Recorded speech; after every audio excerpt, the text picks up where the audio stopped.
Башлаганнан бирле умартачылык белән шөгыльләнәм ди Фатихага. Без умарталар чагуына шикләнеп торганда, җитез генә төтен кудыргычын кулына тотып, умарта ояларын барларга кереште ул.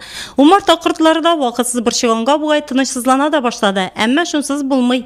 Умартачылар өчен кызу урак өсте җитте.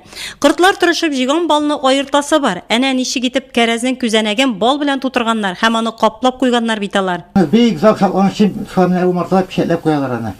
Бу 100 ел торса да берни эшләми. Менә шуның инде хәзер шул торышын, аертырышын мәсәфә пешетне киспегә кирәк.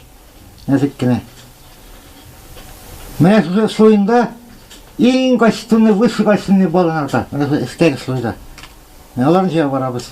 Фатих абыйдан без дә бал аерту серләренә төшендек. Иң әүвәл пычакны бик нык кайнар суда тотасы. Һәм менә шушы рамалардагы кәрәзне менә шушылай бик матур итеп акрын гына алу өчен әлбәттә осталык кирәк. Һәм әйтергә кирәк, менә шушыннан соң инде акрын гына менә бу катлауны алгачтан соң әлбәттә куллар бик каты калтырый. Моның өчен инде еллар буена тәҗрибә кирәк. Шулай Фатих абый? Шулай дөрес. Бал кортлары турында Фатихага сәгатьләр буена яратып сөйли ала. Әтисе Мустафа агадан өйрәнеп калган һөнәре ул аның.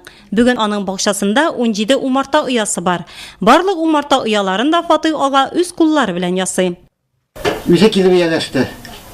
Бер күч рой дип инде. Менә шуны әйтәм тотып алды да, бу булгандыр 59-нчы еллар.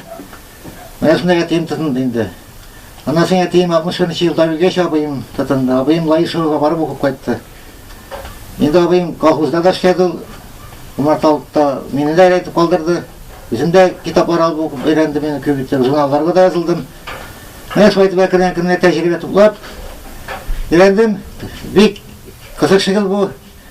Башка хайваннарга корма хәзерләргә кирәк булса, кыш буена буларга бер нәрсә хәзерләргә кирәкми, булар үзләренә үзләре азык таба. Ягъни безгә дә бирә. Менә бер умартадан 30-40-50 килограмм бал алырга була. Табыш бал бу. Умарта шәрәхәт тә кебек, бу эшнең мәшәкатьле булуын Фатих ага үзе генә белә. Ләкин бал корты асрауны ихлас күңеллән яратып башкара ул. Умарталар пөхтәлекне, тәртипне ярата торган нәзберек бижәк. Борынгыдан бар авырудан да дәва дип саналган бал антибактериал, бактерицид, ялкын суны һәм аллергияне, пешкән җирләрне, яраларны дәвалый торган сыйфатларга ия. Менә бу чәчәк бал инде бу. Бөтен төрле чәчәкләрдән җыйган бар. Бергә төрле тигендә күп төрле. Хәзер менә соңгы вакытларда сукыр чиккән дибез без, шәнишкә Шәтәндәге дигәр халыкта менә шулар балы, башка чәчәкләрнең барлык бөтен җыелмасы бар. Монага тонна ятала. Бик зур файдасы, бик бөтен авырулардан бу Гиппократ әйтеп калдырган, бу турда Абу Галисин әйтеп калдырган. Аны профессорлар әйтә, менә эшеп йөрүче шприц диләр. Менә умарта турында. Кечкенә бал кортының зур серләре турында Фатих агадан да тәфсилләп сөйләүче булмастыр.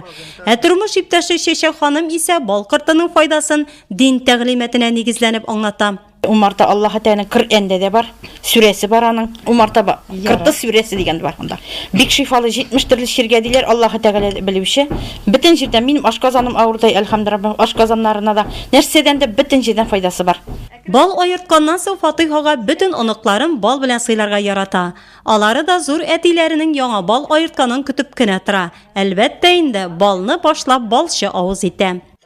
Бабайның балы тәмле була. Һәр көнне бабай безне тәмле бал белән сыйлый. Балны сайлауда тәҗрибәң булмаса, сатып алганда алдануың да бар. Фатих ага безне чын балны ясалмасыннан аерырга өйрәтте. Менә балның яхшылыгын белер өчен менә күтәрә барам мин аны, менә күтәрәм, изелми, бер дә изелми. Әгәр чын бал булмаса, булай булмый, изелә ул сразу. Менә җеп килгәнсек кенә ничек алып тора ул. Изелми бер дә, безне кебек. Умарта кортлары асрауны шифалы керем чыганагы дип әйтеп булыр иде. Бер яктан аннан килгән табыш гаилә бюджетын тулыландырса, икенче яктан кешенең сәламәтлеге өчен файдалы. Фатих ага һәм Чәчәк апа Фәсхетдиновлар әйтүенчә, умартачылык белән шөгыльләнү күңелгә сихәт бирә икән.